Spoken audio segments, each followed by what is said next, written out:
Today मध्ये हार्दिक स्वागत आहे. आज आपण चर्चा करणार आहोत कामगार या विषयावर.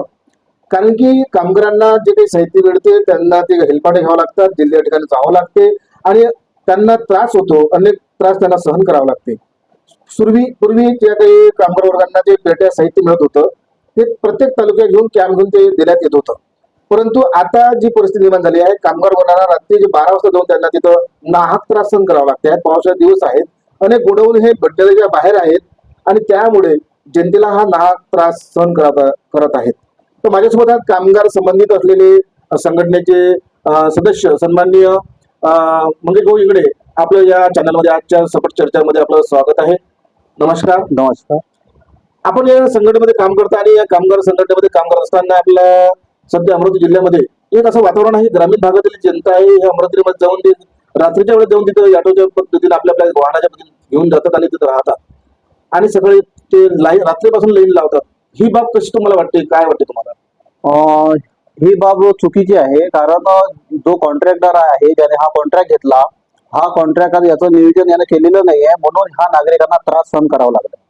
आणि प्रत्येक दिवशी त्यांनी किती घ्यायला पाहिजे याची काही मर्यादा वगैरे आहे? प्रत्येक दिवसाची मर्यादा असते. प्रत्येक दिवसाला 300 लोकांचं रजिस्ट्रेशन होऊन त्यांना ऑनलाईन तारीख द्यायला म्हणजे एका दिवशी 300 लोकांना एका दिवशी 300 वाटप व्हायला पाहिजे. आता तालुक्याची लोकसंख्या भरपूर आहे, जिल्ह्याची भरपूर आहे, 20 लाखाच्या आपल्या अमरावती जिल्ह्याची लोकसंख्या आहे आणि प्रत्येक तालुक्याची 1 ते 1.5 लाख अशी लोकसंख्या आहे. त्या अनुषंगाने जर प्रत्येक तालुक्यात हा कॅम्प घेतला तर आधी कॅम्पच घेत होते. आधीचा जो ठेकेदार होता तो कॅम्प घेत होता, परंतु हा जो नवीन ठेकेदार आहे याला नियोजन समजून नाही राहिला आहे, म्हणून हा कुठेतरी गोंधळ होत आहे. आणि हा झाला एक भाग. दुसरा भाग, हे लोक रात्री तिथे जातात, यांची राहण्याची कशी काही व्यवस्था असते, म्हणजे कसं काय राहावं लागतं? तिथं कुठलीही पद्धतीची व्यवस्था नाही आहे, म्हणून त्यांचं ज्या ठेकेदारांना त्यांची कुठलीही व्यवस्था केलेली नाही. म्हणजे तुमचा जीवाचं काही जरी झालं तर त्याला काही घेणं देणं आता जाता रात्रीच्या वेळेस काही ऍक्सिडेंट झाला किंवा काही अपघात झाला किंवा त्यांनी रात्रीच्या वेळेस ते राहतात, पावसाचे दिवस आहेत आणि तिथं गड्डे वगैरे भरपूर प्रमाणात पाणी थांबते. रात्री मला एक व्हिडिओ आलेला आहे की त्या ठिकाणी अंधार आहे आणि लोक त्या शेळ नाही, काही नाही, त्याची राहण्याची व्यवस्था नाही. पावसाच्या वेळेस कुठं राहत आहे, कुणी कुठं राहत आहे, अशा प्रकारे कोणाचा दगा भत्कार झाला त्याला जबाबदार कोण राहील? त्याला जबाबदार कामगार आहेत तो. आणि कामगार आयुक्तांनी असं काही आदेश काढले का रात्री लोक घेऊन जायचे, हे करायचं?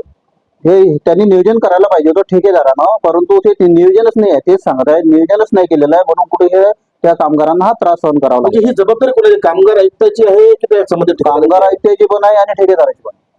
आता मला सांगा, तुम्ही या संघटनेमध्ये काम करता, या कामगारामध्ये काम करतात, तर त्यांच्या योजनेसाठी नेमकं काय आहे, कशा काय योजना आहेत? त्याचे नियम आहेत. ही योजना चांगल्या पद्धतीची योजना आहे, परंतु त्या कामगार आयुक्तांनी दखल घ्यायला पाहिजे. प्रत्येक तालुक्यावर 300 लोकांना हे किचन सेटचं वाटप करायला पाहिजे. पहिले असंच करत होता ठेकेदार, परंतु हा जो नवीन आलेला आहे याला हे नियोजन समजूनच नाही राहिलेलं आहे, म्हणून नागरिकांना त्रास होत आहे. जर प्रत्येक ठिकाणी सेंटर, जसं आपला सेतूचं सेंटर आहे त्याचप्रमाणे देवळी तालुक्यात 14 तालुक्यामध्ये एक सेंटर जर दिलं, त्या ठिकाणी त्या तारीख जर ठरवून दिली, हप्त्यातून किंवा महिन्यातून त्या तारखा त्यांना ठरवून दिल्या, तर त्या ठिकाणी त्याची नोंदणी होईल आणि त्या ठिकाणी त्यांना साहित्य मिळेल.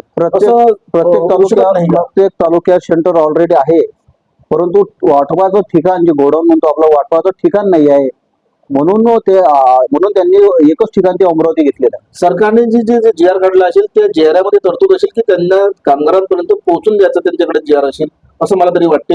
आणि तालुक्यात प्रत्येक ठिकाणी त्यांनी वाटप करायला पाहिजे. अशा पद्धतीनं आता सध्या ते कामगार आयुक्तांनी एक आदेश काढलेला आहे की बा तालुक्यावरच या लाभार्थ्यांना वाटप शिबिर घ्यायला पाहिजे. प्रत्येक तालुक्यात गावोगावी त्यांनी शिबिर घेऊन ते वाटप करायला पाहिजे असं मला तरी वाटते. कारण त्यांना सुद्धा बिल पैसे निघत असेलच.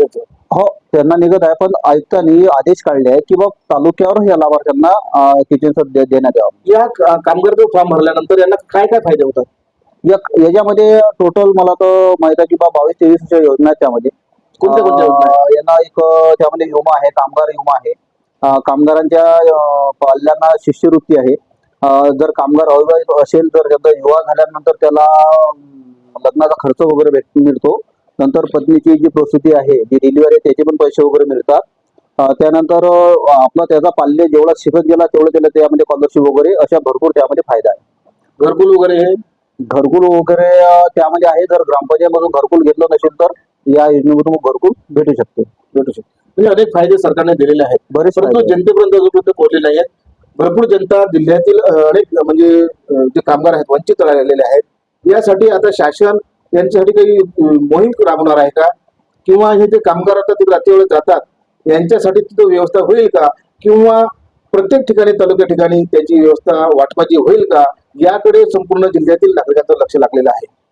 माझ्यासोबत होते मंगेश भाऊ इंगळे. आजही चर्चा करत आहोत आपण बहुजन इंडिया न्यूज टुडे सोबत.